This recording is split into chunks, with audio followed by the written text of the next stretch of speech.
Is this on?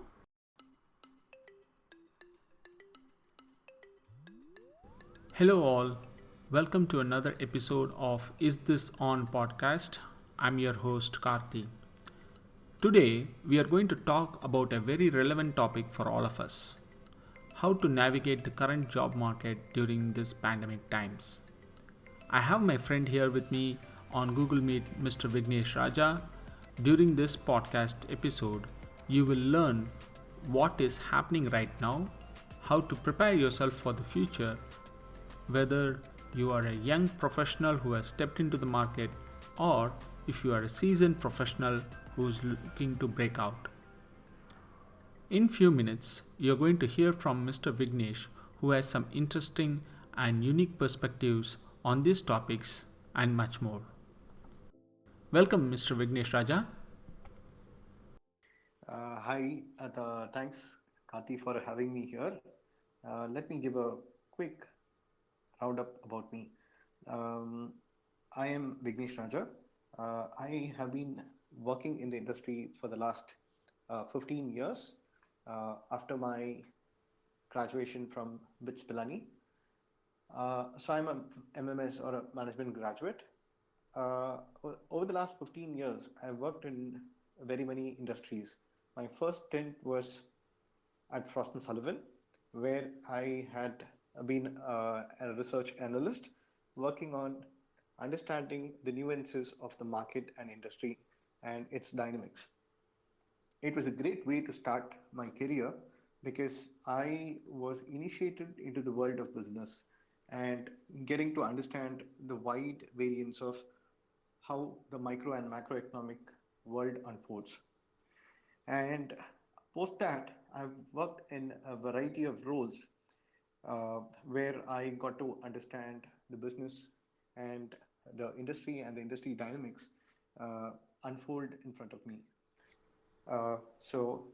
Like you said, uh, I have worked in other industry verticals uh, like the services industry, and there was a very interesting stint in the manufacturing space as well, where I got to get a ringside view on how the entire manufacturing world or the production world works. So that was a great uh, insight I was able to build into my learning repository.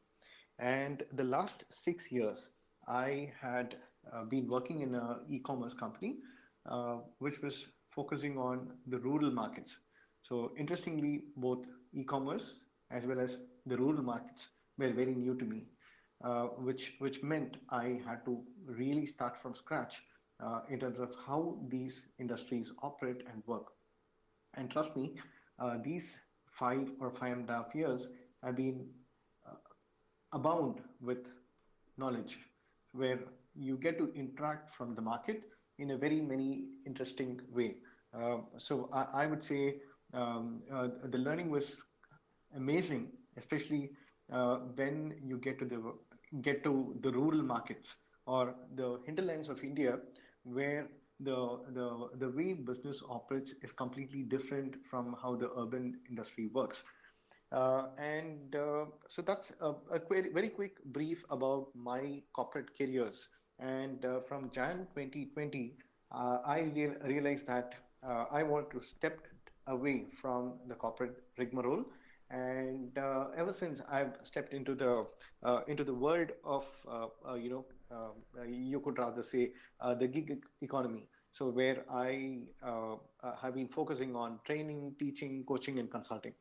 And eventually, I have with me a startup which is focused on data analytics, training, and consulting. The company is called as Winfluentials Techno Solutions, and where I take up the role of a co-founder and a product head. So, Kati, thanks again for having me a feature in your very first podcast. Good luck to you, and I'm looking forward to interesting times here. Well, thank you, Vignesh. And just a brief about how I know Vignesh. It's maybe can be kind of a disclaimer here. So me, I and Vignesh, I think we both worked together in Frost, and that's how we got to know each other. And even back then, the one thing I found about Vignesh is that he's a very curious guy. So any topics we had conversations over the years when we were at Frost and Sullivan. He would always have a very unique perspective of things that we generally discuss, whether it be cricket, whether it be market, the industry, whatever. So I'm very happy to have you here, Vignesh, and I'd like to get your unique perspective on the current pandemic thing that is also happening. So as you know, right? So there has been like a complete turmoil of the entire job industry, not just in India but across the world, right? I mean, as we are recording this podcast, there are almost 40 million jobs has been lost in US. In Europe, there have been almost 4 lakh jobs lost since April, and India is also experiencing unbelievable unemployment rate, which is nearly at 17%, right? So with all this turmoil is happening, what do you think will be or is the current outlook or the job market for in India? Like, what do you think is do you see this trend to continue for the next year or so, or do you see any changes happening in this trend? So, Kati, here, thanks for your kind words there. And coming to the question or the topic of the pandemic hitting the job world, I would say the even before the pandemic hit, India has been having a tough time where we've been losing jobs, and the economy numbers have not been too great or to boast about. So, True. but having said that, I have a very differential opinion to this entire case, because I would like to state or quote some examples here. If you see what has been happening in the entire world, especially the political war where the US and China have been on loggerheads. It so happened that China has been losing out on not many manufacturing spaces where it has predominantly had a great command over. And I'm sure you've been following the news where Yeah, a lot correct. of companies have been, stepping out purposefully away or, stepping out from the Chinese regions. And not just Indian companies, it's been both the US and European companies have followed suit. So that's a very, very interesting move there. So Mm-hmm. with that happening, many companies are starting to see India has a great base. With India's openness to invite the FDIs and the foreign investors, I think our government has been quite welcoming on that front. And a lot of companies are Okay. definitely considering India to be a great place to probably get their manufacturing base set up. And I'm sure people would definitely have been following up on these Chinese apps which have taken a hit on the ban as well. So which Right. means not just the manufacturing space, even the software, the products have also got a shot in the arm. So which means there is a great space for Indian companies to take up the lead in leveraging on this. So interestingly, I would like to give an example of how Zoho has been able to use the Yeah. vocal for local. So I think that's been phenomenal. So I see that while there's been a very negative like a downturn on the job front, I really see new jobs are being created, and I am quite gung ho that the manufacturing sector will definitely get a booster. That's my personal view.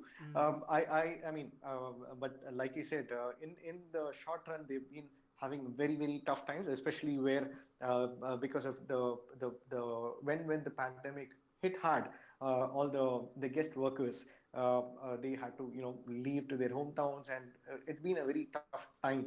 And the SMEs and MSMEs have taken a hard hit, but Right. I'm sure that India will definitely bounce back. And I think while the entire world is having a very negative opinion because of COVID, I'm sure the market will become much better. Like I said, new jobs will be created, and manufacturing in particular, I'm sure that we will get a booster. Right. So no, I understand. So you're talking about the manufacturing space, and you see, and we are all seeing this, right? I mean, we are seeing this war that is happening, this trade war that is happening between USA and China, and that's definitely doesn't seem to uh, go away any sooner, right? So that seems to be happening, and it looks like it will continue to happen for another few months until we see what's the results that are coming up in U.S. elections. But Right. coming back to one particular point that you said, right? So you see, you're talking about the um, software industry as well as the manufacturing industry getting a good boost, right? You Mm. know, now you mentioned the example of Zoho. Now I have to add another disclaimer here, is that I am a former Zoho employee, right?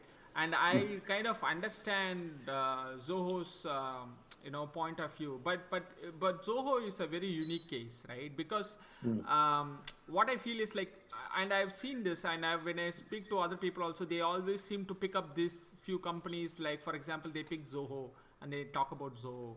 But the point is that Zoho has been like this even before pandemic. Like they have been very vocal for local, push. Like they want to sort of improve or make it sustainable, so that even when such incidents happen, like a pandemic hitting the world over, Zoho is still strong and it's moving forward, right? So but Correct. that's a unique case, right? So that's why they call the SaaS unicorn, right? So that, they don't call it for not, right? So that being said, what I'm trying to understand is like, okay, so now that pandemic is here and you're saying there is good opportunities that you see in the manufacturing sector, but India is predominantly, right, so it's been like a software based economy, right? So IT based economy, right? So even though we have manufacturing sectors which has been contributing to the economy quite well, there has always been emphasis on IT sector. So I mean, in this time of this uncertainty, what do you see in the IT sector? Like, do you see people panicking, companies panicking, or do you see um, an opposite trend of it? I mean, to people who have spoken with, what do you see? Okay, so that's a very interesting point here as well. Yeah, I will definitely have to accept a view that the jobs, or there have definitely been layoffs from the tech companies, and companies have definitely been taking a hit.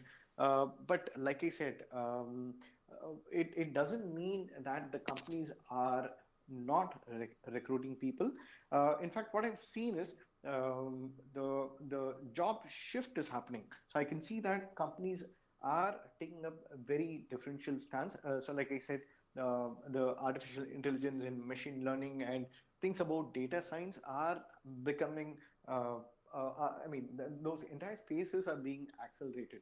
So while on one side we see jobs, or people being laid off, I only see, or I observe this as a trend where these companies, or like new jobs are being created elsewhere. So when I say elsewhere, I would like to give some more examples.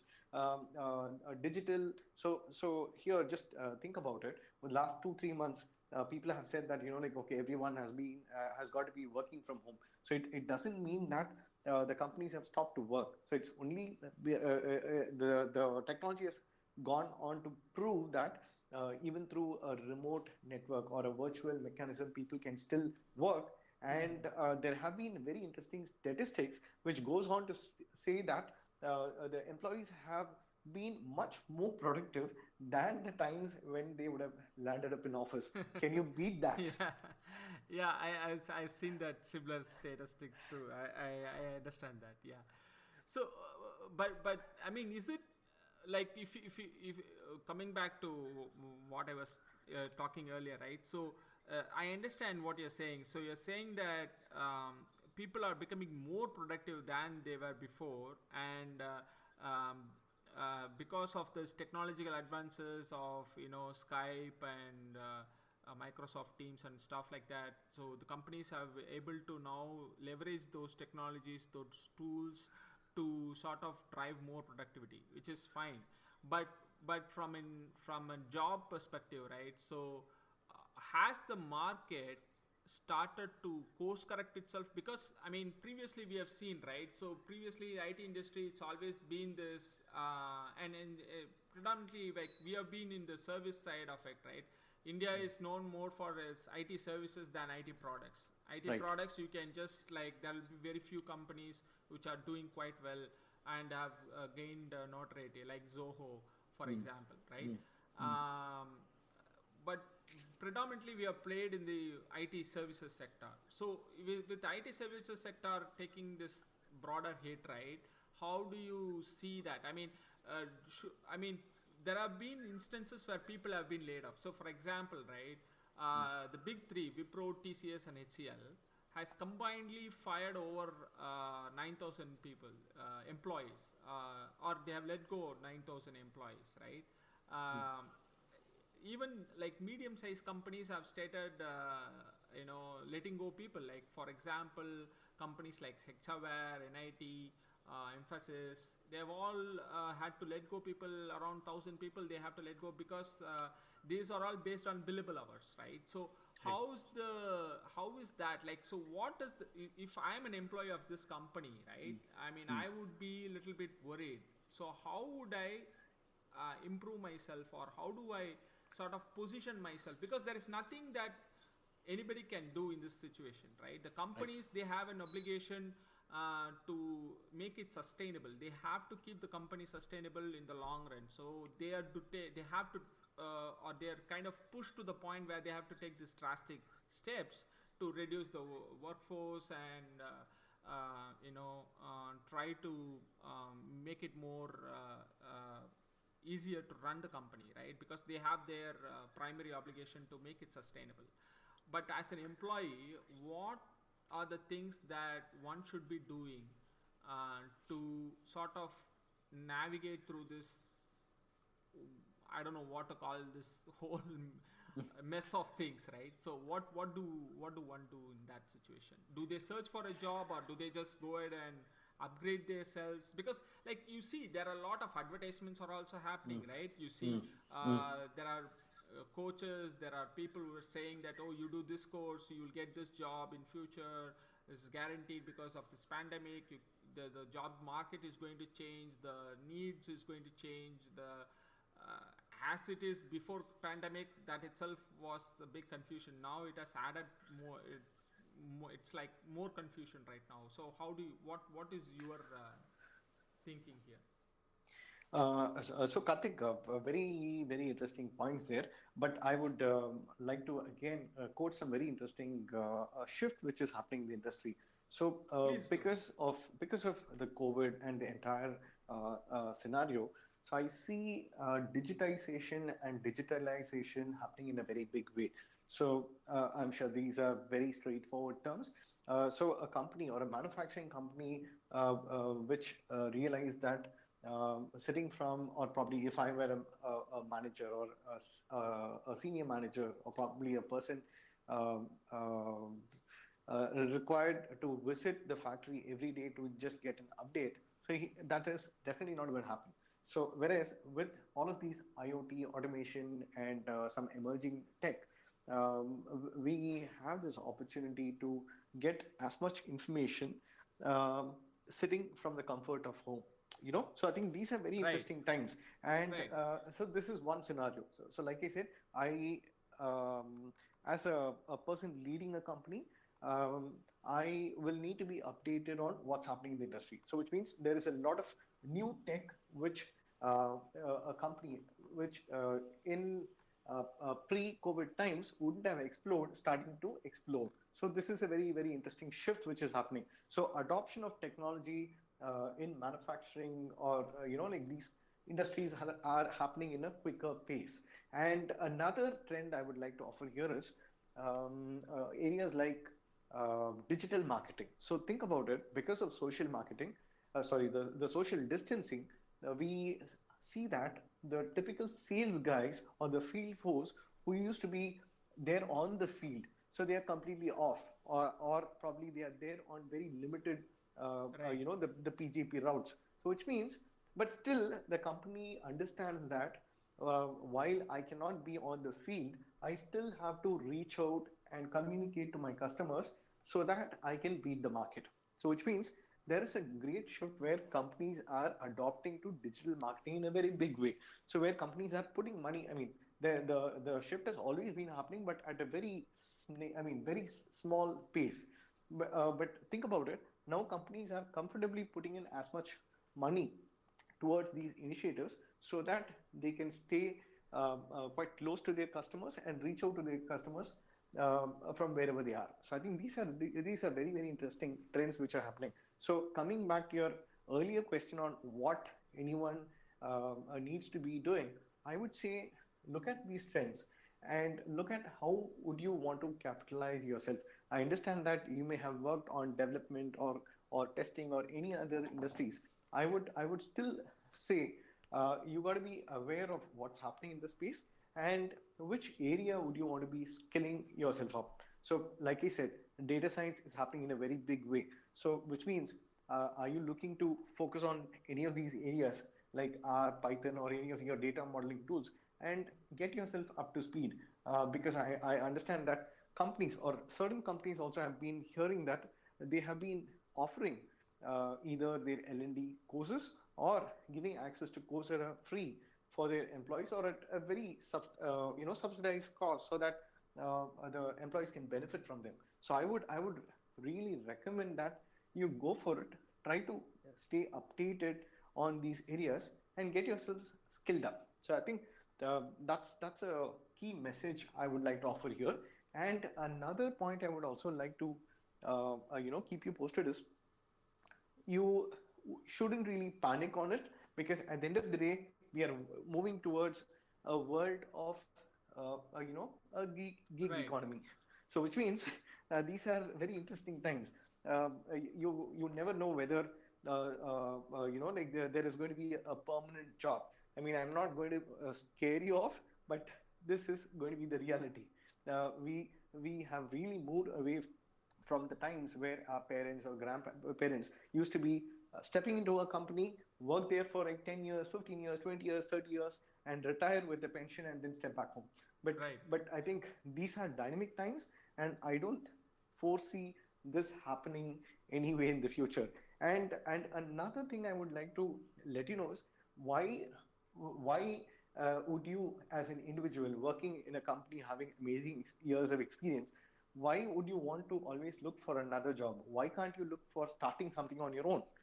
I mean, I'm not saying that everyone can be successful, but entrepreneurship is something which can be done in a very big way. I think the recent Atmanirbhar initiative by the government of India has been phenomenal. So the companies have been, the government has been inviting people to be part of such initiatives. And like I said, the ban on the Chinese apps is an open invite, and there are limitless possibilities on what could be done. Right. So So I'm you what? hoping I'm making sense there. Yeah, it makes. I definitely hope that our readers also taking notes of this, because I've definitely been doing that, and it does. I mean, it does make sense, right? So what you're saying is basically that because of this this confusion that is happening right now, it has opened up a lot of opportunities for people so that they can, if you're in the development phase, if you're a developer, go and upgrade yourself, upgrade your skills in what is happening, what is the current trend, and then go and upgrade yourself, uh, and also try to engage within the company itself and try new things. So that's one thing that you're saying, Yeah, correct? Right. And yeah, but one yeah. thing is Absolutely. little I'm little like surprised. I wouldn't say surprised, but I'm little like, I was like, what? When you talked about the gig economy, right? Um, so for the uninitiated, what is economy? Can you please explain that? Okay, so like I said, gig economy is where you are given an opportunity, and it's you are given a task or an option or an opportunity to earn money on the basis of the skills you are passionate about and something which you are an expert over. It's a complete shift from what you could have done. So let's take a very simple example. So if you're an amazing programmer, companies are looking to offer you a contract job for a higher pay, but the job is not permanent. So which means you will definitely get a better package, but on a contracted time frame. But they also give you the opportunity that you can work anywhere as well. So which means in a gig economy, you can as well have multiple jobs. So I Right, mean, does it right. sound crazy? I mean, in a typical job, you hold or you have the opportunity only to earn in one particular company. Correct. Whereas coming to a freelancer or a gig economy, on the basis of your skill, you command respect. You get to earn what you want, and you get to position yourself as an expert and pitch yourself to the companies and decide which ones you take up and where you would want to offer your services. And it also adds added possibility of gaining different kind of experience when one deals with different companies, right? So you have to sort of understand not just the technical requirements also, but also you also learn some managerial skills, I assume. Absolutely, absolutely. No, I think spot on, Karthi. Like, I think Yeah. that's a very, very important message you're putting in there. So which means there is a very interesting shift which is happening where you would be recognized as an expert or a specialist in that area and domain. And towards making that, there are some soft skills you may want to develop yourself on. So Exactly. when I say Yeah. soft skills, these have always been there. So people always talk about communication skills. Do you have great writing skills? I mean, these are very, very typical things. But over and above this, I would like to point out another very interesting skill. Are you being recognized in the community where you are? So when you see that, what does your personal branding mean to the Right. people around you? So I think that is a very, very interesting point, and it means a lot. It gives a great weight to who you are. So I completely agree. I mean, it gives you, I mean, this pandemic, if it has not, I mean, if it hasn't done so much bad things, like it has been, uh, if it has been not been such a bad disease that it has kind of shut down the entire world, it also has given us the opportunity to sort of introspect ourselves, give us time to kind of pause and think where we are right now in our lives and where we need to go. It also has given all those chances for us to sort of rethink our values and our careers and what are we trying to achieve and what are we trying to do and things like that.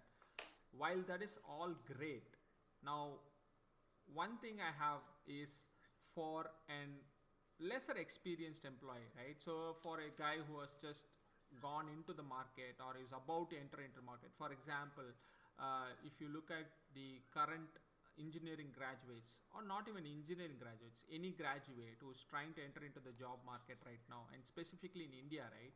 So they have a lot of opportunities, definitely, no doubt about it, but they can definitely go and do the gig economy. They can definitely try it out. I mean, they are in fact more suited, I would say, and more willing to do that rather than employers who have been in the industry, who have gone through the process of getting recruited and being working on a specific topic or a specific area for 5, 10 years, 15 years.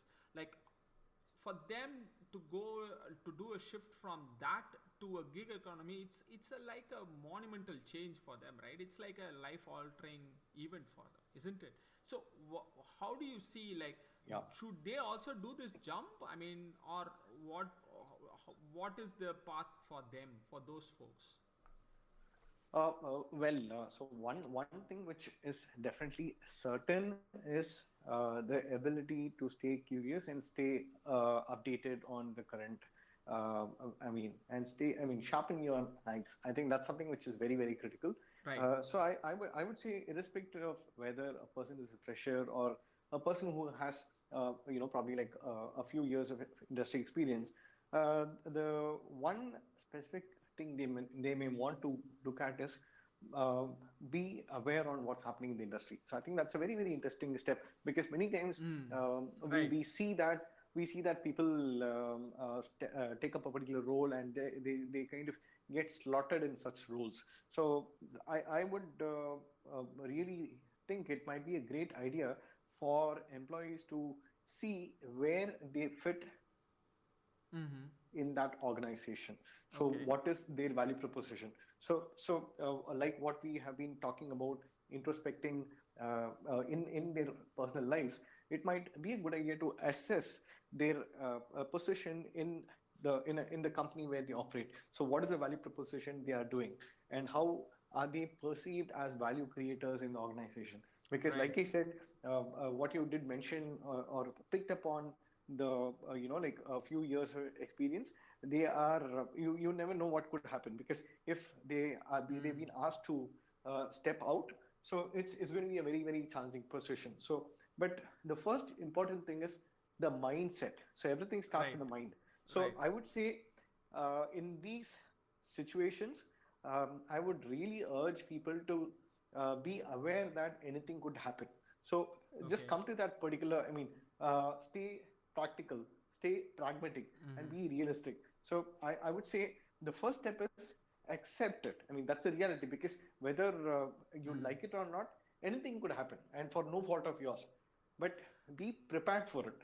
So are you Okay.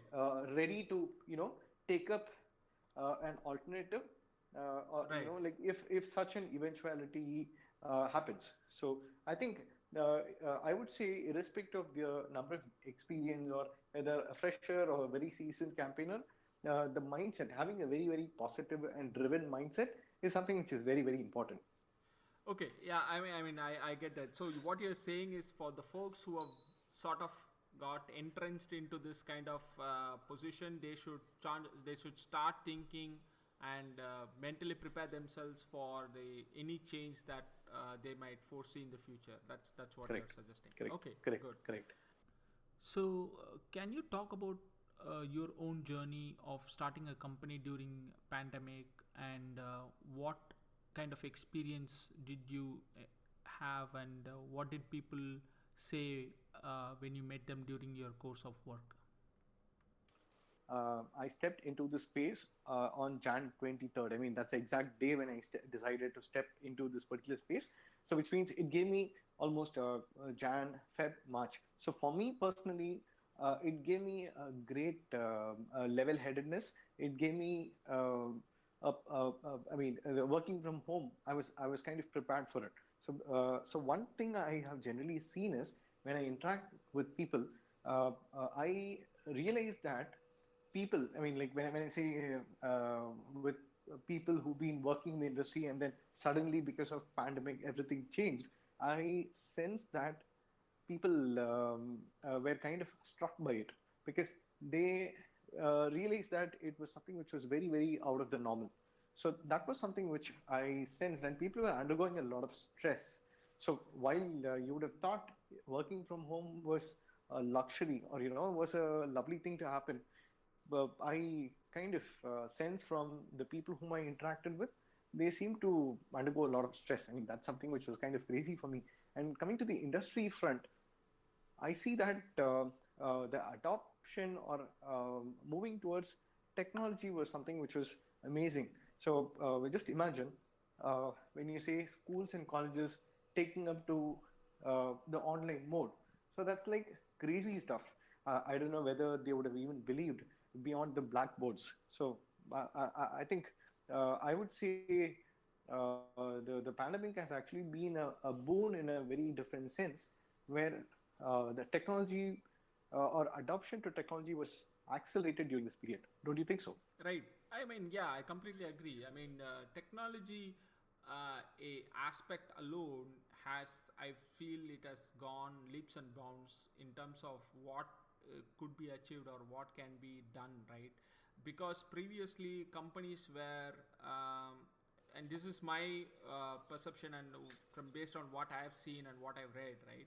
So I feel that companies have been, prior to COVID, they have been very reluctant to sort of Mm. engage in these new technologies because they don't know what kind of return on investments they would get, and in Correct. addition how much of productivity increase they would see, or how much of um, profitability it would generate for them.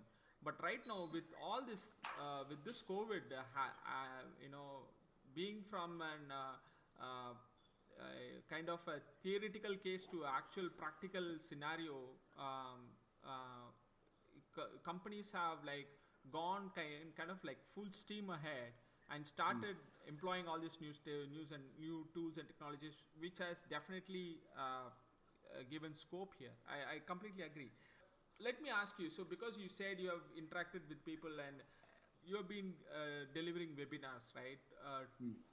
on various topics, right? So what are the kind of like common questions that you generally encounter? So what is like sort of the questions that always you see being kind of asked everywhere, anytime? So Karthik, maybe if you can be a little bit more specific, then probably I Okay, can. so yeah, so so when you're conducting, let's say you are conducting a webinar on, let's say, one of the topics, one of your topics like analytics, or so what kind of questions? So is it like, okay? Let me rephrase the question. Is it the question that you get asked is more of technical nature, or it's more of consulting nature? Like, do they want to understand from you what should they be doing, or instead are they asking you which technologies to focus on to sort of navigate through this pandemic? Okay, interestingly, I've seen both sides of it because one side of it, when the students or people in the industry are there, so you get to see very interesting perspectives from both sides, from the students or the college students, or probably people who've been working and trying to skill up. So the key element is which what are the tools and technologies which are to be scaled up. So I think that's a very typical space, Okay. and what could be the typical applications. And on the coming to the company front or the corporate consulting front, so they go about what would be the impact it would make, and how could it be done. So I think these were the two sides. So effectively, like what you right now asked, so there are both these questions being asked by very different set of target audience. Right, and I presume yours is mostly of college students in nature, right? So it's more of college students who attend these webinars, Yeah, by and large. by and large. Okay, great. Would it make sense for a college graduate who's let's say passing out next year, right? Would it make sense for him to do they, is it better for them to do this certificate courses specially tied to this IT industry, or should they just focus on their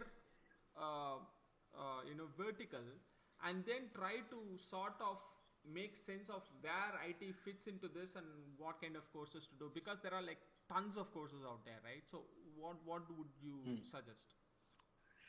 I would say technology has kind of become quite pervasive. So which means you wouldn't believe it. Right. Let me give some very simple examples. So everyone today is talking about technology, analytics, data, and whatnot. So HR, for instance, people are talking about HR analytics or HR Right. 4.0. So likewise, even in the spaces like sales and marketing, people are talking about sales intelligence, customer intelligence, Right. and how can data and analysis make an impact to the company. So I see that both elements are equally important. So one, your core area, your industry and domain is something which is very important, because at the end of the day you can't you have to do complete justice to it. But Yeah. having said that, you can't say that, like, no, tech is something which is not for me. So in fact, I've also been doing some very interesting stuff with the B schools or the management Oh, people. So okay. I see that management people or the B school students are again they have a very different opinion, saying that okay, I'm not going into an IT company, so why would I want to take up Right. or want to even understand things related with technology. I think that is a very different thought process. That's a very dangerous one as well, Oh, because okay. at the end of the day, just imagine you may end up becoming a product manager, or you may end up becoming a person Mm-hmm. who is required to work closely with the clients, but still have to understand the technology part of it. So I would say technology is here to stay. Mm-hmm. While I would say you will not be required to go into the massive levels of coding and programming. It is still a very important requirement for you to understand what technologies are there and what tech can do for industry applications, Mm-hmm. and what are the pros and cons. I think these are very interesting areas which anyone in fact will have to be very much aware and prepared about. Okay. No, that's a very interesting answer. I mean, yeah, and you are absolutely right. I mean, people cannot just blindly, at least in this day and age, they cannot just blindly get into their domain without understanding of how technology is impacting their domain and what is expected out of them. So yeah, I think you made a good point there. What would be the best advice you can give to, let's say, a guy who's about to, let's say, exit out of college and get into the job market, or who's already sort of 1 to 2 years experience? So what kind of advice do you want to give to those kind of folks? A couple of things here. So one is definitely you have to be uh, aware on the skilling part. You have to be prepared on the current affairs Mm-hmm. and what's happening in the industry per se, and you have to also see where you could apply these in real life. And over and above, I would also say, when I did mention about the personal branding, it's also equally important that you connect and network with people in a very purposeful manner, Right. because many times networking again is a very important life skill, and people tend to be missing this out time and again. So in fact, Right. people say that even in a B school, Mm-hmm. networking is something which people are not really taught.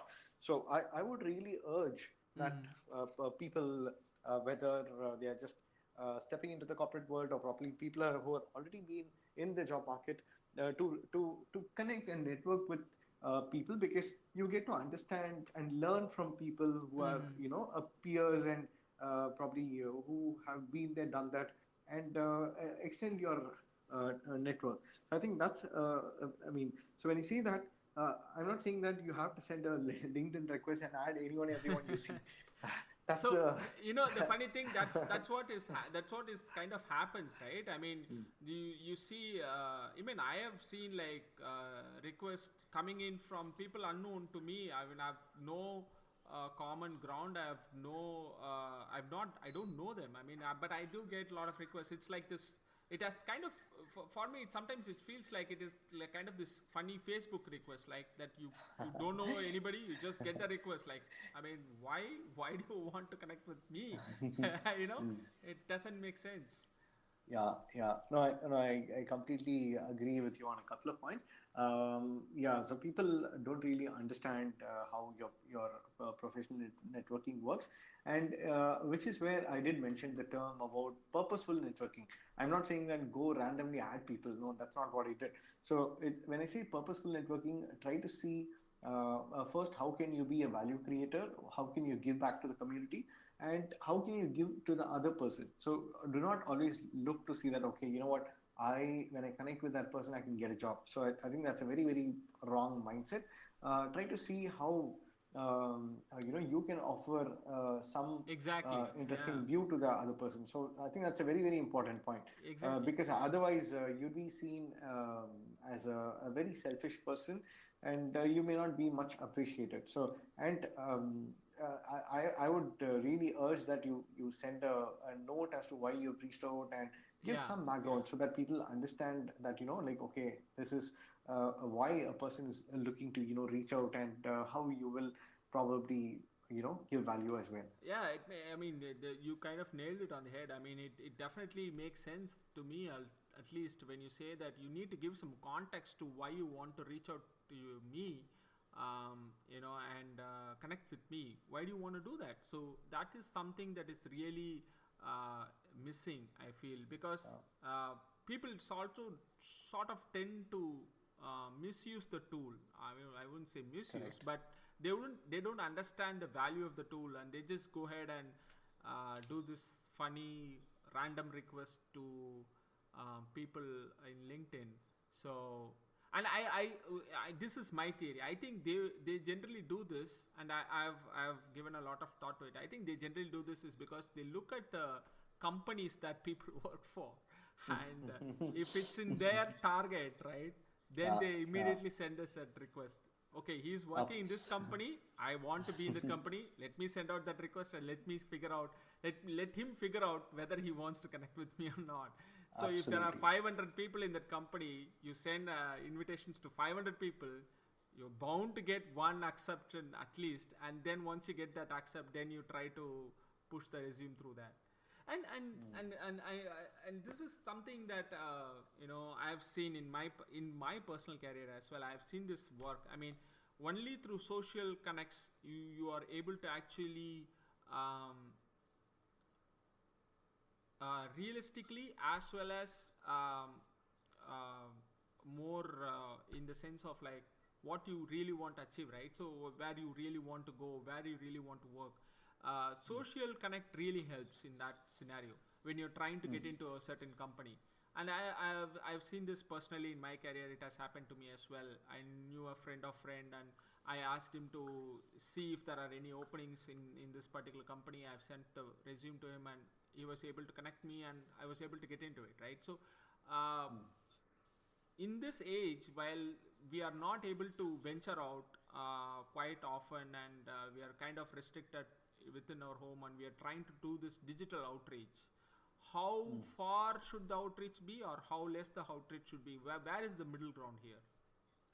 No, I think there is no stopping, because I mean, I really did not say that you should not network extensively.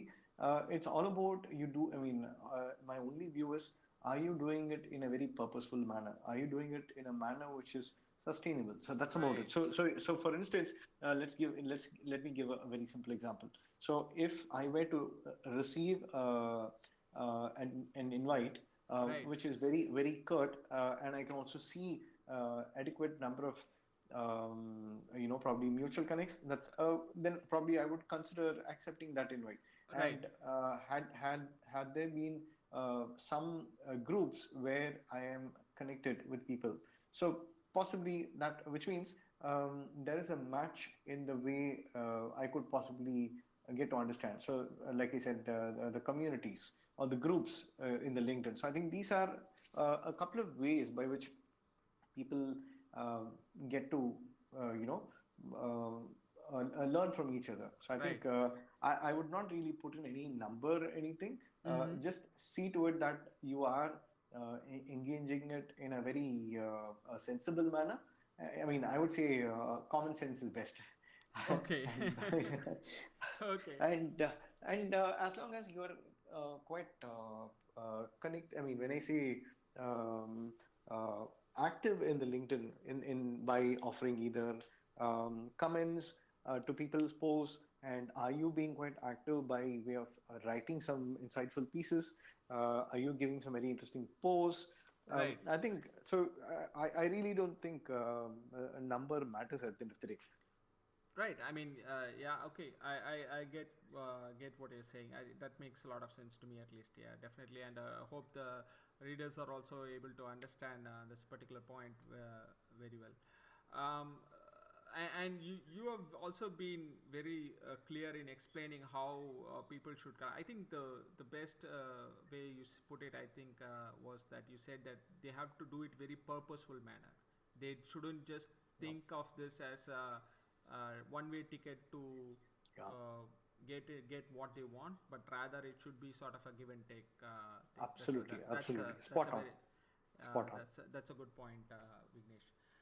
So I think we have sort of come to our end of the podcast, Vignesh. Thank you so much for taking the time and very patiently answering my questions. And do you have any final sort of thoughts that you want to share with our listeners here? Like I said, do not really worry too much about anything. We are undergoing a transition, and the social distancing and Mm-hmm. COVID is here to stay for some time. But Mm-hmm. all is not lost. The most important thing is having a very, very positive mindset, accepting to the realities of the situation, and I have a very learning mindset. In fact, any of these companies which have been excelling. So, in fact, think about it. I would like to draw some parallels. Even during pandemics, the last few months, companies were being funded. So, what does it mean? So, the world has not stopped, right? So, Mm-hmm. companies are being Yeah. funded. So I would say, I mean, while on one side there is a lot of negativity, try to see how you can draw positivity from people around you. And I think that's my closing remarks there. And have a very, very learning mindset, and that's something which is very, very essential in these days and times. And try to see how you could keep applying it in various modes of life. And Mm-hmm. again, adding a few points on the personal branding and networking, I think these are some more points I thought I should kind of summarize on the area. And yeah, and I really can't miss out on technology, which has become quite quintessential and more like part of life. Exactly. So Correct. thanks a lot, Karthi, for having me here for your first podcast.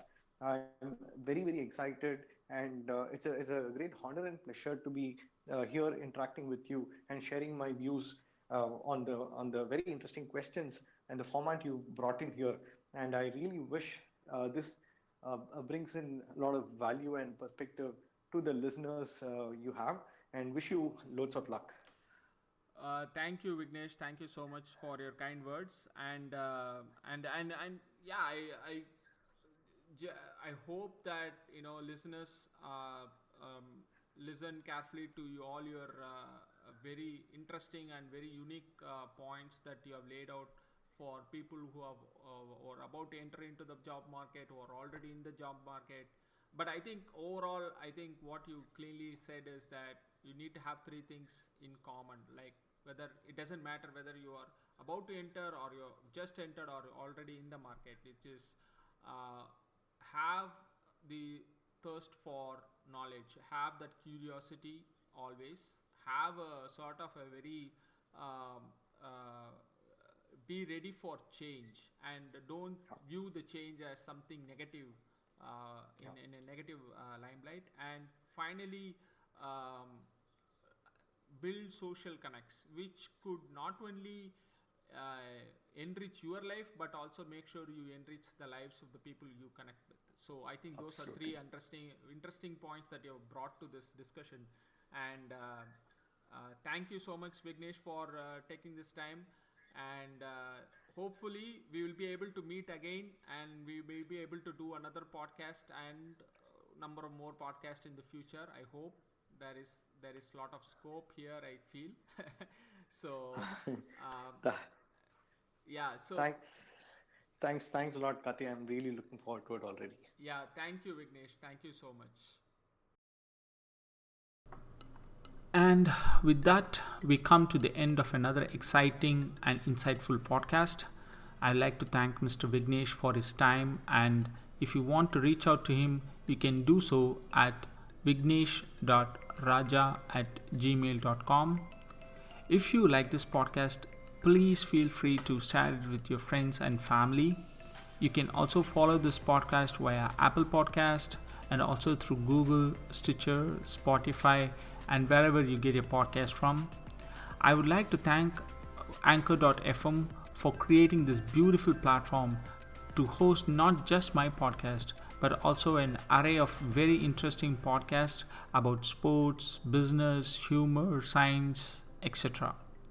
And if you're like me and you wish to create your own podcast, it is quite simple. Just create an account with anchor.fm and start recording your podcast. So until I meet you in the next episode, this is Karthi signing off. Take care and stay safe.